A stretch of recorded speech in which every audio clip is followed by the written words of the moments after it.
Well, this is the first test of the 3D printed Radamaster robot, and it's a kind of a special one because it's a robot with a self-balancing mechanism built inside, and the robot can also be, let me change the direction a bit. Whoa.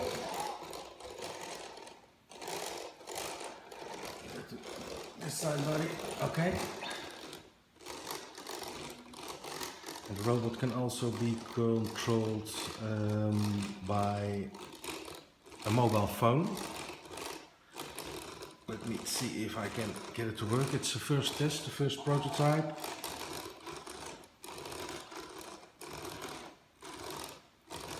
Trying to connect now, yes. The light on his chest turns green, so now I can control the robots from my app. Let me see if that works. Oh, I can move forward, so this, and change, and turn back. Oh, a little bit to the back, so. And then change another direction, a bit forward, so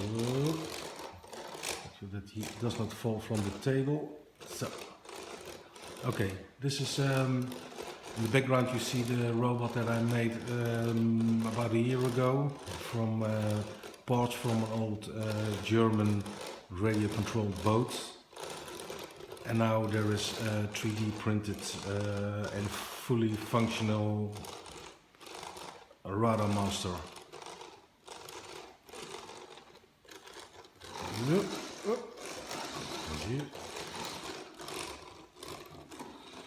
There are more functions built into this robot. It can also dance and it can be programmed, and but I have to figure it all out.